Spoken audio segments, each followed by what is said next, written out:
welcome to the Recovery Daily Podcast. I'm your host, Rachel Miller. I'm a stroke survivor and grateful recovering alcoholic. Today's topic is, are you an exception or accepting? I was introduced this morning to the idea that thinking that I was an exception was a sister feeling to the feeling that I didn't belong. When I realized that other people feel the same feelings that I do, when I first entered sobriety, was like a eureka moment for me. I remember when I first heard someone in sobriety, in a sobriety meeting, expressing perfectly what I was feeling. When I heard that, I knew I was in the right place. I was reminded of that this morning, that I am one of the fortunate ones, that was that my bottom in alcoholism and active alcoholism was not death, at least not yet. And I was reminded that I'm living a life beating the odds with the experiences that I've had so far. I didn't look up the odds. I was thinking about it. I was thinking of looking up the odds. And then I thought, number one, that's not healthy for me to look at the odds of the negativity correlated with many of the experiences that I've had. But what I do know is that the odds are higher for me being an alcoholic in recovery, a stroke survivor, somebody with mental illness, if not treated appropriately with medication, and somebody who intermittently suffers from eating disorder. That I am beating some odds there as far as death, suicide, having another stroke, depression, increased anxiety. And my doctor did increase my anxiety medication this last time that I went, because she said that she asked how I had been feeling as far as my anxiety. And actually, I had been starting to feel some of the symptoms of anxiety, which are a little strange, I think. I have tingling in my fingers, and then I start having these rapid heart rate, almost like a little mini panic attack, where my heart will just kind of feel like it's skipping a beat, and I'll kind of lose my breath, but then it comes back again. Not like the massive panic attacks that I used to have back when I was drinking. So back when I was drinking, my anxiety attacks were much more serious. It felt like that I needed to go to the hospital. And that's not what I feel anymore. I think one of the reasons for that is definitely because I am managing it with medication, but also because I have been having it so long that I know that it's not going to kill me. I am able to acknowledge that I'm having a panic attack or that I'm having increased anxiety. And what I'm feeling are symptoms of anxiety. They aren't my body attacking itself, which is what it feels like. It feels like you're out of control, So those symptoms have decreased quite a bit since I got sober, also because my medication is now working the way it should. It didn't work the way that it should when I was drinking. So I'm continuing to get more comfortable with my doctors, which helps me to visualize my outcomes throughout recovery. I know that I can't do it alone. And I'm also drawn to people like me because the fight in recovery is so much easier when there are others fighting with me. And whether that is recovery from alcoholism or recovery in the stroke or mental illness, I have really, the more that I talk about mental illness more freely, my experience with it, it seems that people are more willing to share their experience with me. And I really enjoy that because I know how much it does for me to be able to share those experiences with others. So I imagine that the feeling is mutual when they share it with me. So not fighting the fight in recovery alone to me is, I can relate it to running. When I used to, when I used to run, I was preparing for a 5K, and I would spend the day every evening after work. Honestly, it was like every evening except for one, I think, that I would go out running after work when I got back to Charlestown. And I found that it's so much easier to run with somebody else. I'm not so focused on how tired I am, how fast or slow I'm going if I'm running with another person. So I can relate this fight in recovery and the challenges and how much easier it is to face those challenges with somebody else, to facing some of that discomfort when I'm running, when I run with somebody else. I find that when I'm running alone, my self-talk is much louder. The negative self-talk, like, you can't do it. Just run to the end of the road and then you can stop. And when I'm running with somebody else, it's more like, I'm going to keep running until you want to stop. And there's a huge difference there. I feel like I have more fuel when I'm with somebody else. And it's probably because we're sharing it. We're sharing each other's energy to keep pushing through. So it just really is relatable to me with my journey when I was training for 5Ks. And I mentioned yesterday about manifesting outcomes through visualization. And over the past couple days, as I've been grieving the loss of my career, as it comes to a close, I've been searching for the good.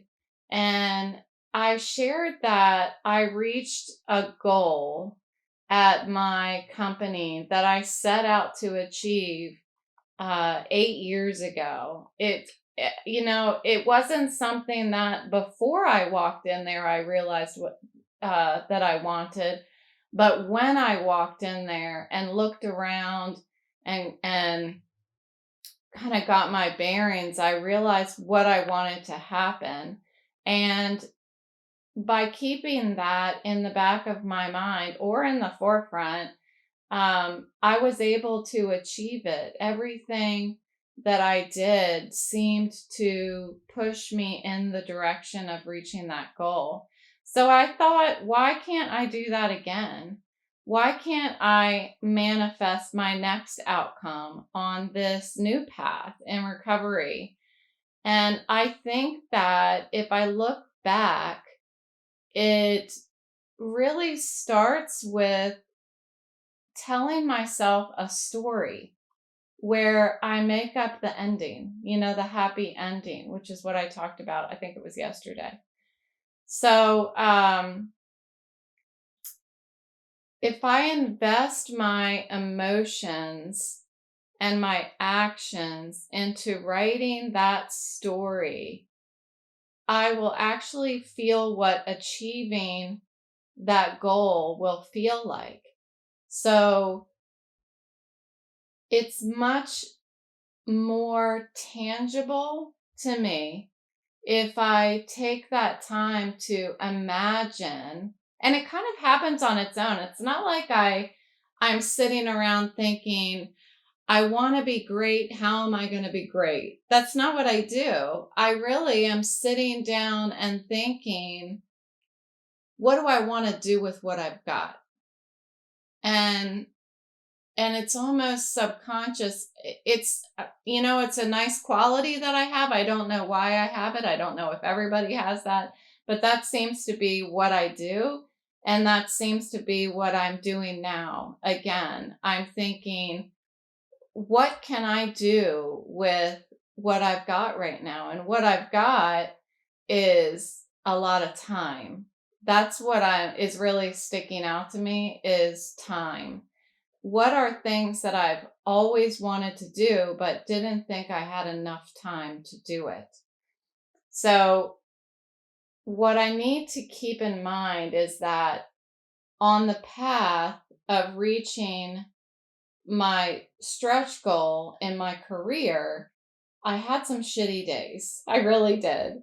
There were days that I was irritated, that I was angry, that I was jealous. And that might sound weird, but I am totally someone who gets jealous of other people when they get more attention than me at work and when they've been given more opportunity to be great faster than I'm given the opportunity to be great. And I'm okay with that because I'm aware of it. I realize it's a character defect.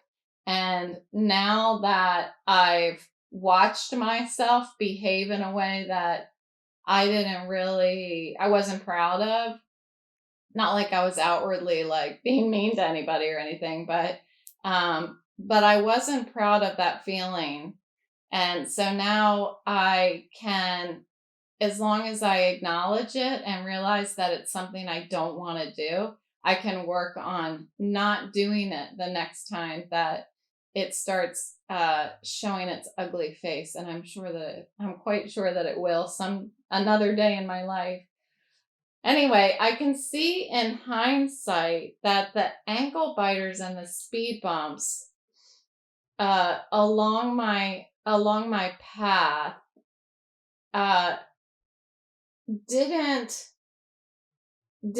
push me off of the path. I could just shake off the little pesky ankle biters, and other times I needed someone to run with me. I needed someone up here to roll things off of and walk with me. It's like raising somebody up and having them walk with you, whether they want the goal or not. I found that there are often ways that I can carry somebody or walk beside somebody as they reach a goal that may be somewhere along the way on my path.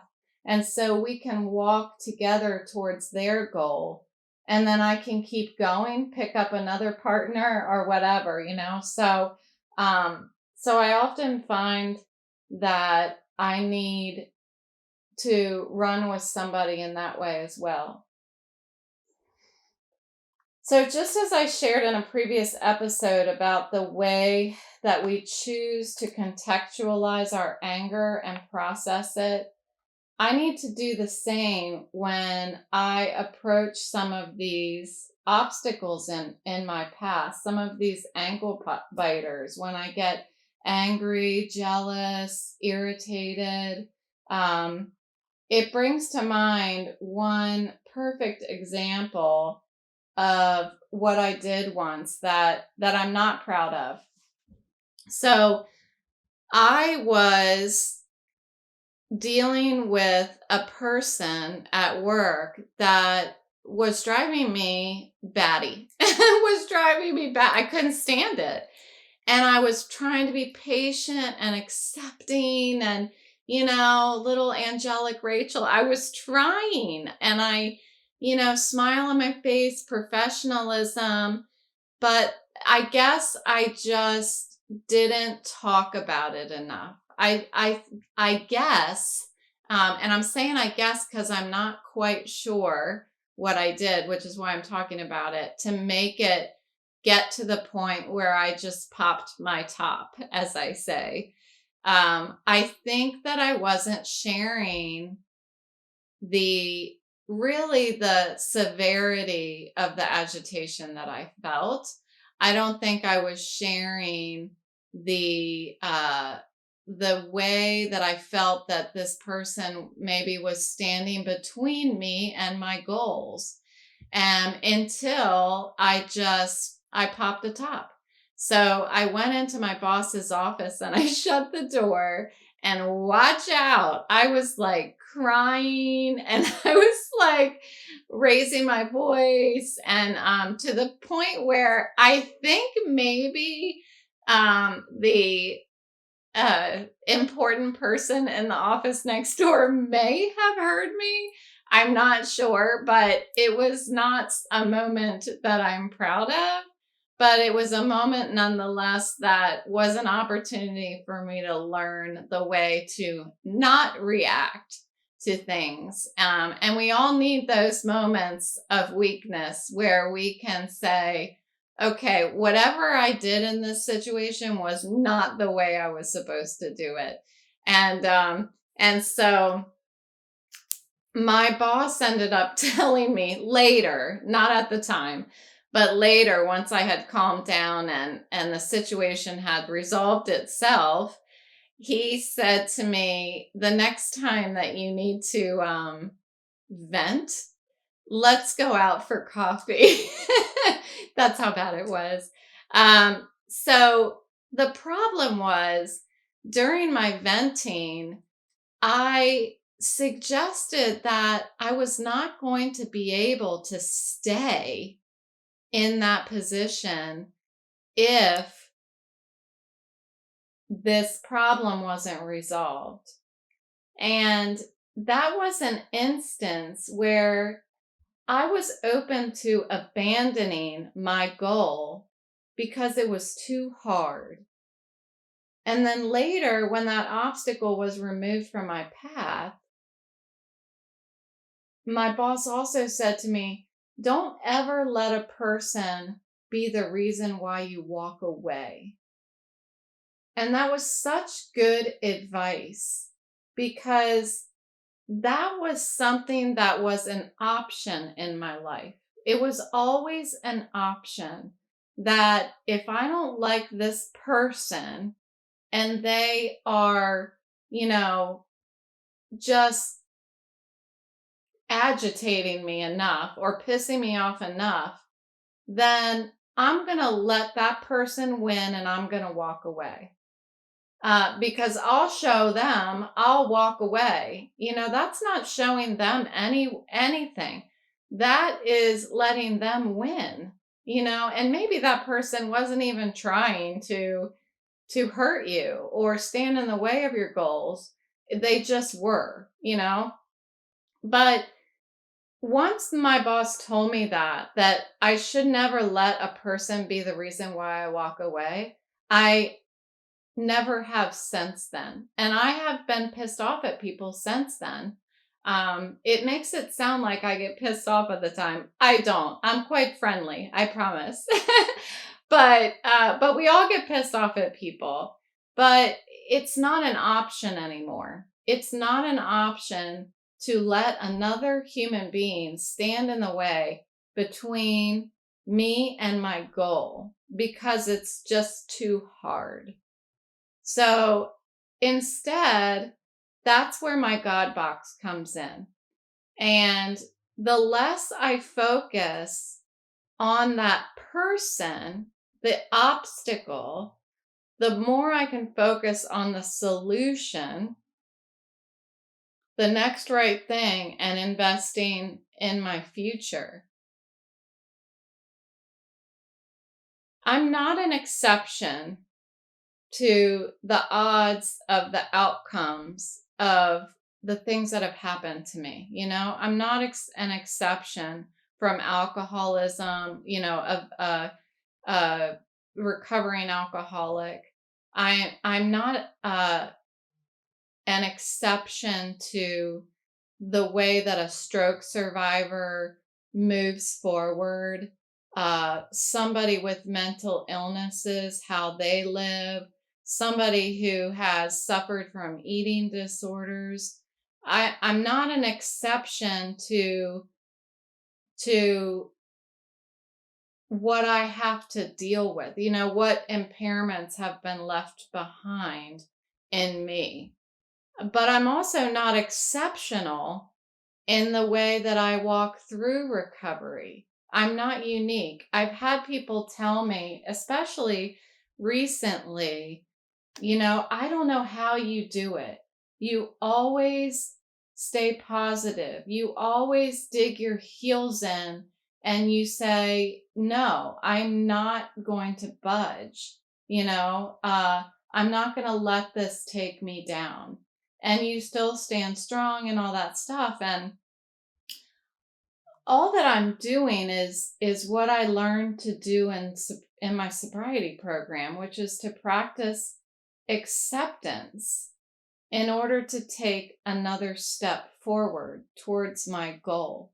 It started with waking up as an alcoholic in recovery and reminding myself I'm an alcoholic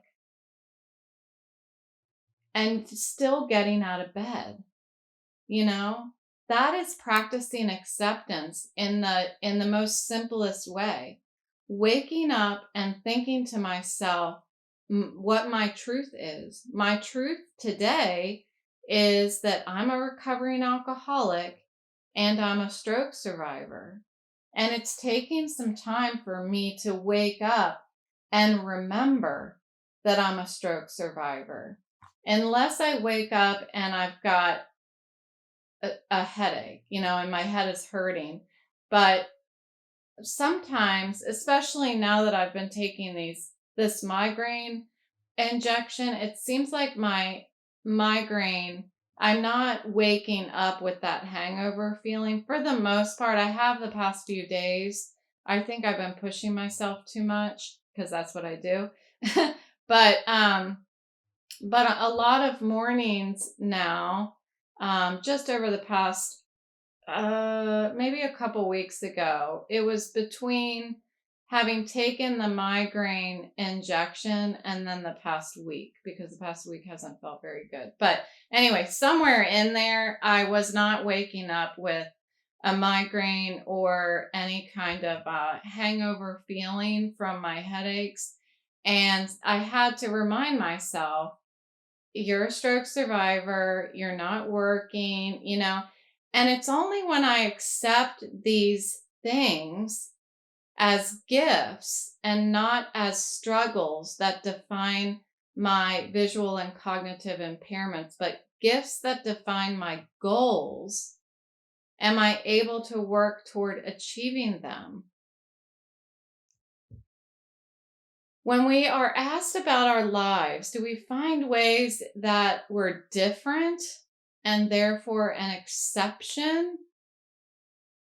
Do we find ways that we don't fit in? Or do we seek to find where we fit in? Are we an exception or are we practicing acceptance? Are we nestling ourselves into our role as a human being among human beings? Am I an exception that I'm a recovering alcoholic and stroke survivor? No. I know some. Or am I redefining my usefulness in my environment to people around me? Am I an exception that I no longer run from pain? No, I'm not an exception. I just know myself better than I used to. And I spend a lot of time with myself and really getting to know what it is I can offer, not only to what I can do for myself, but what I can do for others. I want to save that little girl that I talk about all the time that was sitting with her Persian cat after school. If you don't know what I'm talking about, then you need to catch up on my episodes. Come on, get with it, people. I'm trying to embrace the challenges rather than brace myself for challenges. That to me is the difference between going through life thinking that I'm an exception and I don't fit in and poor me, and bracing myself for what happens to me. The difference between that and participating in life and accepting and embracing my challenges. And every day that I sit here and talk about it, I put more power behind my resolve to get that done, to keep going. I have a couple new projects I'm super excited about because I just never stop. I never stop. I went to lunch. Let's see, what's today? Today is Saturday. I went to lunch last Wednesday, dinner with a friend. She came and picked me up. We went around the corner to a restaurant and we were talking about this stuff. And I don't remember. I wish I could remember the words that we said, but she was so encouraging and telling me, yes, I know that you're going to do great things, and that, failure's not an option. It not even just failure, but slowing down, not having a goal, none of that. It's not an option. Like, it's like okay, that's not going to work. All right, let's go this way now. Let's go this way. Who's coming with me? Like Jerry Maguire. That's me. That's what I feel like today. I may not feel like that every day, and I may have not even felt like that earlier today, which I didn't, by the way. But I feel like that right now, and I feel like that because I'm getting out of myself and I'm sharing with others. And I really appreciate the fact that I've got others out there listening to me. So thank you for listening. Please feel free to reach out to me. Share about your experience. There's a place in the episodes where you can take a poll. You can also provide some QA feedback. So I'd love to have people start getting involved and sharing your experience. Thanks for listening, and I'll talk to you tomorrow.